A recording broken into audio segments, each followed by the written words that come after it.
Putin just called Trump's bluff on Ukraine with the Russian art of the no deal. A no is not a yes when it is a maybe, a probably not, or an only if. This is the painfully predictable lesson the Trump administration's first real foray into wartime diplomacy with the Kremlin has dealt. They've been hopelessly bluffed. They asked for a 30-day, frontline-wide ceasefire, without conditions. On Tuesday, they got, after a theatrical week-long wait and hundreds more lives lost, a relatively small prisoner swap, hockey matches, more talks, and, per the Kremlin readout, a month-long mutual pause on attacks against energy infrastructure. This last phrase is where an easily avoidable technical minefield begins. Per U.S. President Donald Trump's post and that of his press secretary, Caroline Leavitt, the agreement concerned energy and infrastructure. These are two entirely different sets of ideas. Russia says it will not attack Ukraine's electricity grids and gas supplies, as it has mercilessly over the past years, to the extent that Ukraine's winters have always been a dicey dance with icy families and reserve power sources. The White House, confusingly, in a disagreement, typo, or translation nuance, has extended this truce to potentially every part of Ukraine that is considered infrastructure, bridges, perhaps key roads, or ports, or railways. It has created conditions that are almost impossible for Russia's relentless pace of air assaults, which resumed, as they do every night, on Tuesday night, to adhere to. Arguably, with summer close and the urgent need for Ukrainians to have heating reduced, Moscow ceasing energy infrastructure attacks is less of a concession. For Kyiv, however, the demand they stop hitting Russia's energy infrastructure removes one of the most potent forms of attack Ukraine has. For months they have used long-range drones and missiles to strike Russia's oil refineries and pipelines, causing serious damage to the Kremlin's main fundraising tool, the export of its hydrocarbons, principally to China and India. Ukrainian President Volodymyr Zelensky appeared amenable to the idea of a pause Tuesday, but said he still needed to know the details. It is important to emphasize that Trump's long-heralded call with Russian President Vladimir Putin yielded almost nothing bar the predictable fact that the Kremlin head feels he can outmaneuver his counterpart effortlessly. The swap of 175 prisoners and return of 23 seriously wounded Ukrainians is a minor arrangement, and smacks of something already in the works, given the frequency of similar past swaps and the fact it is due to happen as quickly as Wednesday.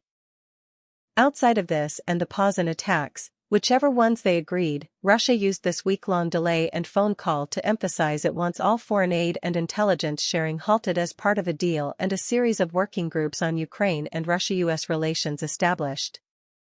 Working groups is a Russian diplomatic euphemism for fervid disinterest. Putin evidenced as much by apparently executing a pause in energy attacks immediately, but leaving all the stuff he didn't want to do to another set of meetings at an undefined time.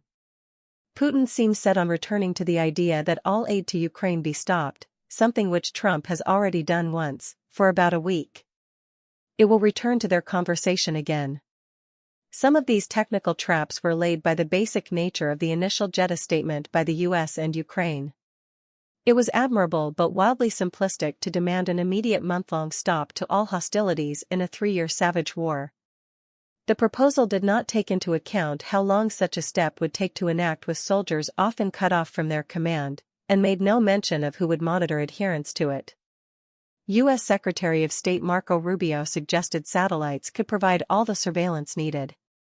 That is almost certainly true, but as an idea it assumes Moscow would be happy with the United States poring over its frontline positions in great detail and being the arbiter of who violated what.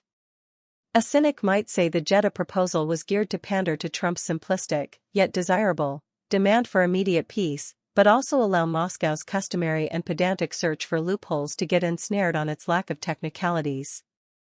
And Putin immediately sought to dangle the deal's feet into these plentiful weeds.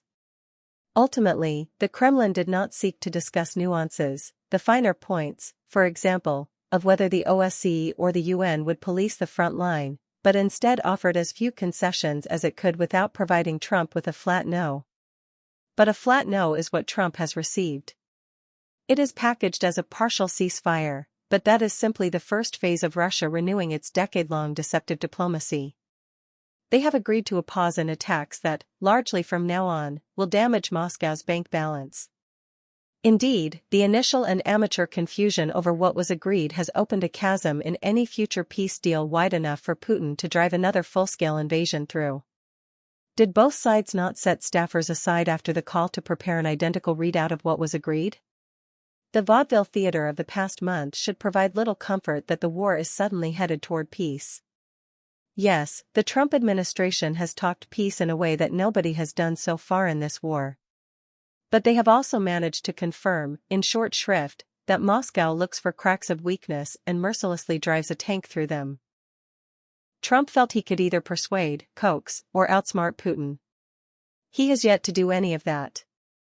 He has palpably lost in their first direct diplomatic face-off. For millions of Ukrainians, his next choice defines their lives. Does he lose interest, apply pressure, or again provide concessions? It is a dizzying prospect. His adversary is focused not on improved relations with Russia's decades-long adversary, the United States, or with its current president, Donald Trump, but instead on victory in its most existential conflict since the Nazis. These are not two similar perspectives to the deal. The art of one is more applied than the other.